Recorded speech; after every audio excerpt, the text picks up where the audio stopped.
cinema is dead. Now, before I start this video on why I think cinema is dead, or at the very least dying, I want to give a shout out to Andrew Waggoner. However you say his last name, that's probably really easy to say, but I'm still screwing it up. Andrew, he left a comment on my 2001: A Space Odyssey video, and a good discussion between him and I grew out of it, and we started getting into some pretty interesting information, and then he suggested, hey, I know, why don't you go into detail on this and make a video out of it? And that was a good idea, so that's what I'm doing.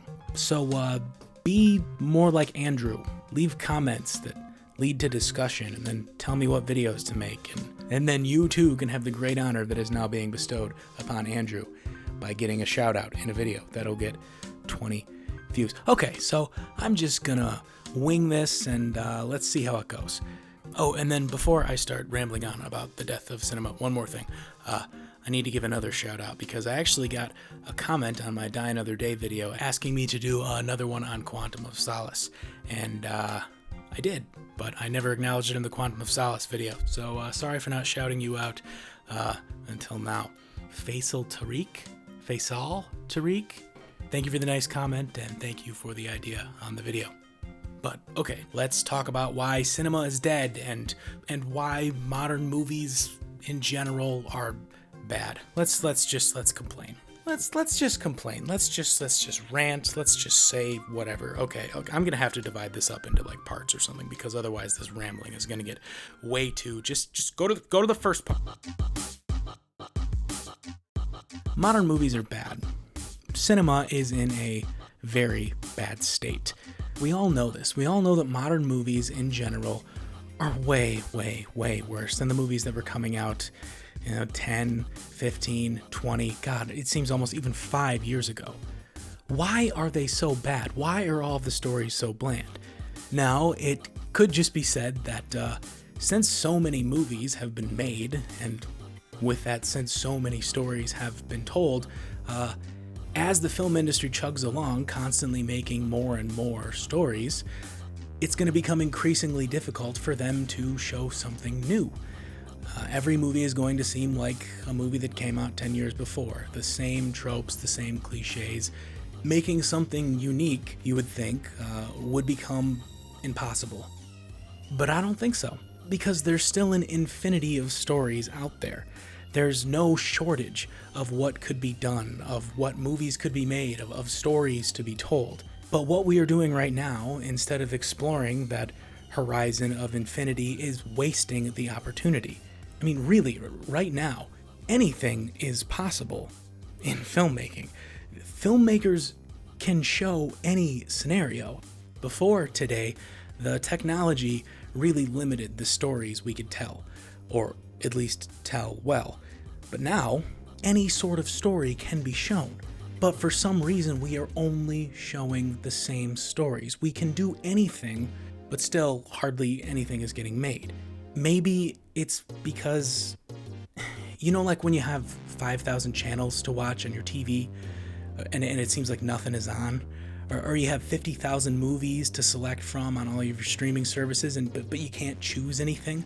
It's almost like this overabundance of creative freedom has somehow scared most creatives into not being free at all. And for whatever reason, we've just devolved into recycling the same cliches and plots, hell, the same intellectual properties, the same exact characters. Most films made these days are reboots, reimaginings, sequels, prequels. We have an entire wilderness of the new waiting to be charted, but we just don't do it.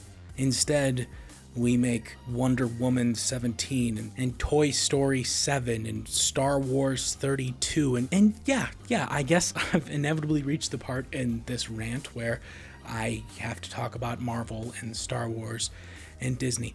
But honestly, this is unnecessary for me to do because everyone already knows that they are bad. Everyone has grown as fatigued and bored with them as I have, so plenty of people on the internet have already explained why the Marvel movies and Disney and Star Wars and everything, and why they suck. And honestly, it's obvious, so I don't need to get into it again. Yes, when it comes to talking about why modern cinema is bad, they are probably the most horrendous offenders, but I don't want to talk about the worst of the worst. I want to talk about modern movies in general. Why are modern movies so bad? Well, for one, the pacing and editing in these movies, it's just terrible. Editing as in, the action being too fast in a fist fight, or editing as in deciding which shots to choose in a conversation between two people, or how long to hold on a certain shot. There are never shots anymore where people are just like both standing there in the frame talking to each other, like those really long Stanley Kubrick shots where you just see them talking and it's kind of like you're watching a play, but it's a really, really, really well framed play, and then he waits for a specific line. That's when he moves in on the close-up. That's when we see this super HD close-up of this actor's face, but we watch them actually play off of each other before that. We don't have shots like that anymore, and I'm guessing shots like that are still captured on set. It's just the editing chooses to not do that. And then also in terms of editing and pacing, movies are just too long. They're like always over 2 hours now. Some are 2.5, some are 3. I mean, when you're talking about just like simple, go to the movies, eat popcorn, blockbuster movies, they don't all have to be Lord of the Rings.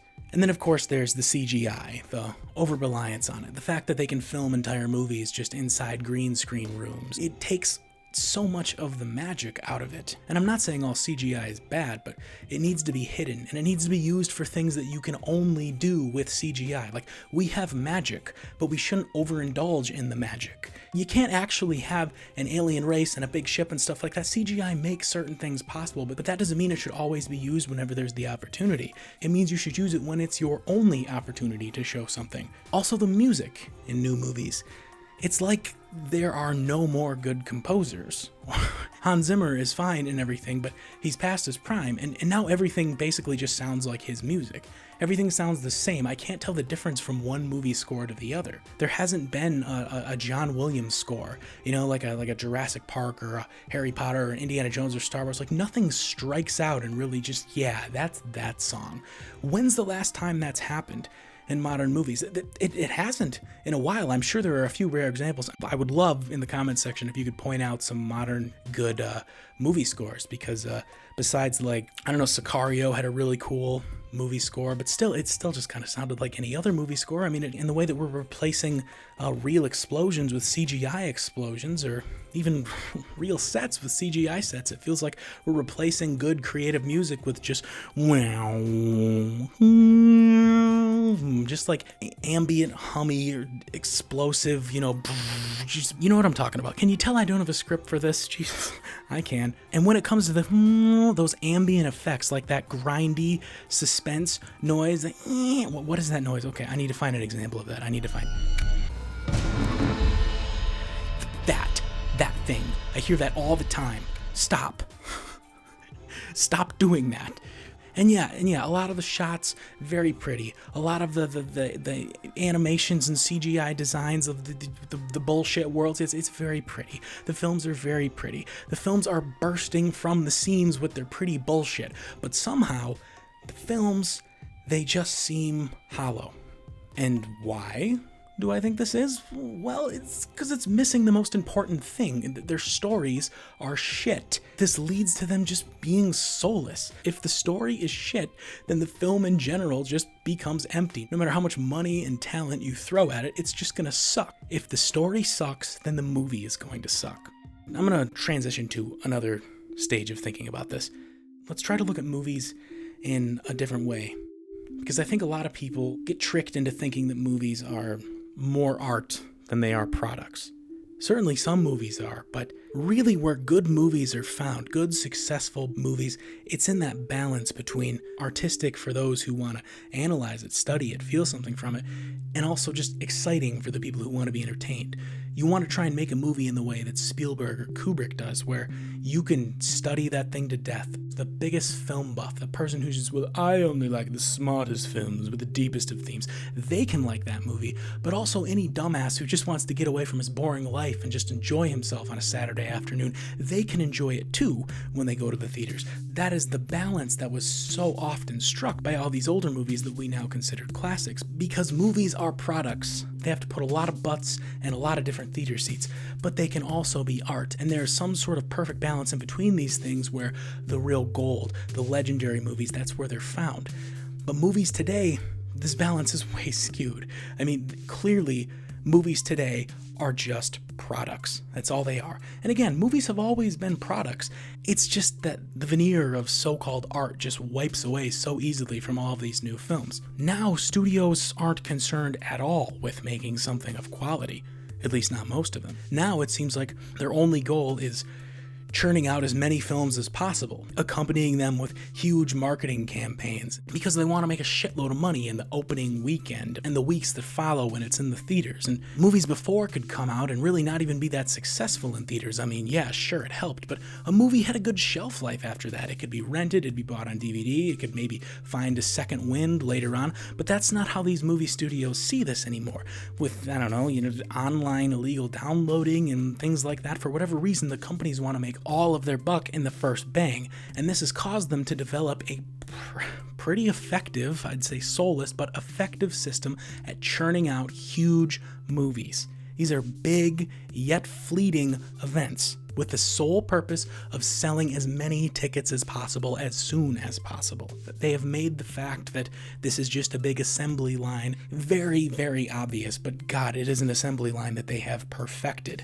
And it's because they throw so many people, so large of teams, into making these projects. You watch the credits to a film these days, especially a bigger one, it takes 20 minutes to get through all of those names. This right here is another reason why modern films are bad. Because with teams this huge, the two primary driving forces of whatever artistic punch the thing is going to have, writing and directing, does not carry the same weight, because so many different tasks are spread out to so many different departments. And again, this is just one of the many ways where the magic is removed from the modern movie. Yes, these movies can be bigger and brighter and longer and churned out at a much more efficient rate, but in a cookie-cutter system like this, the original spark and soul of the story and the thematic intent of the directors, that it's just so much more likely to be lost. I guess this is all just a really long-winded and roundabout way of saying that the age of the auteur is gone. Or, at the very least, much like good cinema in general, it's just much harder to come by these days. There are still some auteurs, just like how there are some good movies. I'm just talking about generalizations here. Again, I should have written a script for this. So, stories are no longer deep.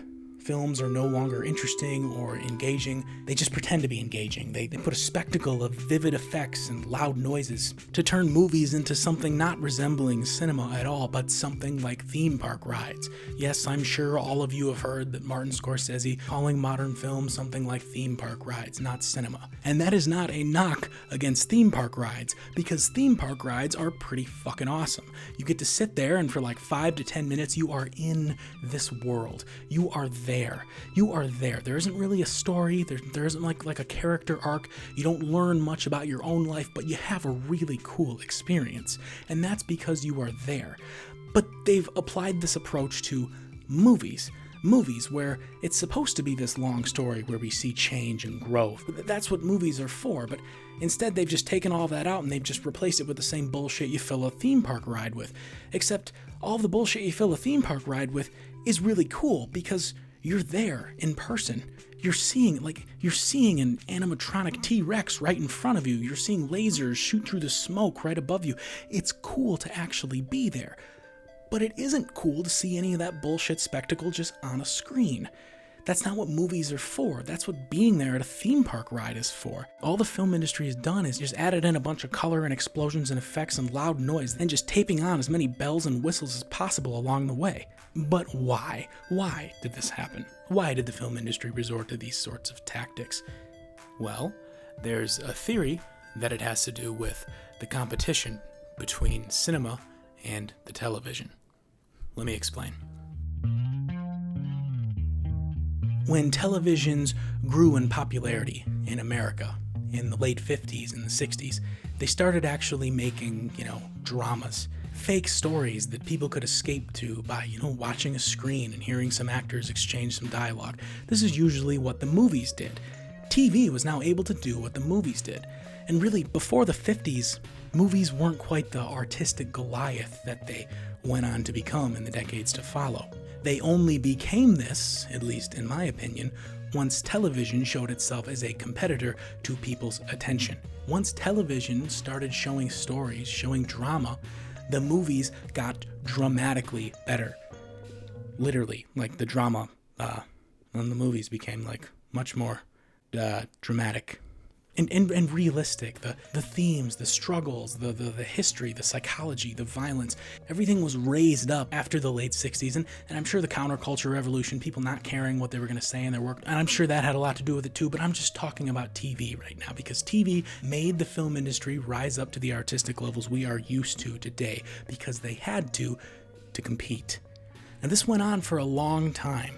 At least it sort of did. I mean, TV got pretty shitty in the 80s, and movies weren't that great. I mean, there were ups and downs, but it was still pretty much this balance. TV wasn't really that great in terms of telling a story as if it were a film, and films, well, they were great at telling a story as if they were a film, because they were films. They were doing it the best. Until television made another leap. In the late 90s, The Sopranos came out, and then shows like The Shield, The Wire, Breaking Bad, these followed. These were long-running stories that were just as good, if not better, than the stories that the films were telling. So the film industry, again, saw television fast approaching. They were becoming a competitor again. The film industry had to give people a reason to go see them, to go to the theater, to fill those seats, to give them that huge amount of money right on opening weekend. So how did the film industry try to improve, try to lure people into the seats? Did they try to improve their quality? Did they? No, they didn't. You already know the answer to this. They started overdosing the audience on spectacle and started rehashing the same old characters and stories in the hopes that the nostalgia could start selling the tickets. But this didn't ruin cinema right off the bat. I mean, I'd argue that it made it worse around that time. Certainly, I'd argue that the quality dropped quite a bit. But it wasn't the end of cinema, not even close. Movies were still fine, for the most part. I mean, there were plenty of bad ones, as soulless as they were, but it wasn't until TV did something really special, until they made themselves beyond a worthy opponent for the film industry. They did something just as special, if not more special, than the invention of the television itself. It brought streaming into the home. Netflix, Hulu, Amazon Prime, this dominated our culture. Just think about how much these services have changed our culture. You no longer take a girl out to dinner and then to a movie and hope that she agrees to come into your apartment at the end of the night. No, you just go straight to Netflix and chill. You've already got her in the apartment. Sounds good to me. I don't blame everyone for choosing this way. But still, the film industry needed to compete with this. People were enjoying stories, were enjoying television shows, were enjoying narratives that were just as good, or honestly by this point even better than the stories that they were giving them. The film industry needed to compete. But again, rather than having a renaissance or going back to its roots or trying to do anything even remotely creative, it just turned the spectacle dial past 11, past 12, past 13. It made its movies somehow even more intolerable. And why? Well, because it was the cheapest and easiest option. We gave companies like Disney a monopoly over the industry, so of course a soulless corporation is gonna do things that are fucking soulless. How many times have I said soulless in this? Again, I really need to write scripts. Look at the original Mulan and look at the Mulan that just came out this year. For one, the new one is just bullshit Chinese propaganda that has been completely edited and censored and basically written by a massive communistic regime that's like taking over half the world. But if we just look at the stories within the films themselves, in the original Mulan, Mulan joined the military to save her father's life even though she was a female. This was difficult for her. It was challenging. She wasn't as strong as the other men. She wasn't as big as the other men. She wasn't a fighter. There were massive obstacles in front of her. But because she tried so hard, because of her wits and her will, she was able to overcome this and she still ended up being a hero. But in the new Mulan, she's just a fucking Jedi princess, seasoned slow-mo, cool ninja. She's the best. She's the best fighter. She's the fastest. She's already stronger than all of the men. The struggle of the character of Mulan is about not being caught, not being found out that you're a female, so you have to be like the men. For the animated Mulan character, this meant trying to keep up with the men, trying to overcome the obstacle of not being as strong as them. But for this new one, this means having to slow yourself down to the men's level. Because she was so fast, so strong, such a good fighter, if she truly let her skills show, then that would give away her secret identity. It no longer is a story about a person trying to overcome adversity. It is about a superhero putting on a secret identity. Media companies like Disney didn't fix any of the problems that I've mentioned previously. They doubled down on them. And honestly, they did something even worse. Americans weren't going to see their movies like they used to. I mean, there's no amount of minions and superhero bullshit that they could peddle to get Americans to go back to theaters like they were, so they had to open new markets in China. And in doing this, they of course altered the movies that they were sending to China. They'd have to make a Chinese version where we don't show the gay people, and on the Chinese poster to Star Wars, the black guy isn't as big in the frame because the Chinese people don't like the blacks and the gays. We can't say anything about the Chinese government. Disney committed the ultimate sin with this arrangement. And then, almost like a punishment from God, a virus shuts all of the film industry the fuck down. A virus which came from that friendly little corrupt communist country that they just, climbed into bed with. So now, because of this virus, no one can go to the theaters. I mean, there are a few theaters open, but I mean, the damage has been done. Everyone has been getting their entertainment at home, watching their stories, getting their escapism on their streaming services. Stories that now are twice as good as anything Hollywood can churn out. And yes, again, movie theaters are finally starting to reopen, but they're not showing anything good. I mean, I'm sure whenever the new Star Wars comes out, that'll probably play through, and they'll keep coasting off the fumes for as long as they can, but honestly, I see the movies coming out right now. They will be known as the final ones, the final attempts at actual cinema. And really, I'm just talking about Tenet, because it is the perfect film to represent this era. All it is spectacle. No substance. And then the theater chain, AMC, like the biggest one in America, that's basically dead. It's gonna go out of business in, weeks. They've said months, they've said weeks. Their liquid cash is gone. Like, theaters are dead. And the products that they are showing are so soulless that they might as well be dead. Cinema is dead. Sure, maybe some movies will still be made. Hopefully, filmmaking in general has some sort of renaissance. Hopefully soon, because Jesus Christ, I hate everything. But even if that happens, everyone's just gonna watch them on the streaming services. A lot of people want to just point their finger at Disney or at Marvel right now. They want to blame them right now for just saturating the entire market with only superhero movies, leaving none of the other films, the better films, the smaller films, leaving none of the ticket sales for them, meaning that the studios had to go with what was safe, with what people were going to watch. They couldn't risk making another dumb little drama, because every time a theater's playing that dumb little drama, it could be playing the next Star Wars. I guess what I should close on is, what do you expect these media companies to do now? Why wouldn't they make that Mulan movie? Why wouldn't they turn everything into a superhero story? The only movies any of us have watched for the last 10 years have just been the superhero movies. We were the ones who gave these media monopolies the ticket sales. We were the ones who gave them the authority to do this for as long as they did. Sure, plenty of people are finally sick of it, but it's too little, too late. The assembly line has been making the same thing for far too long. The film industry is now finally facing real threats, fatal threats. They are dying.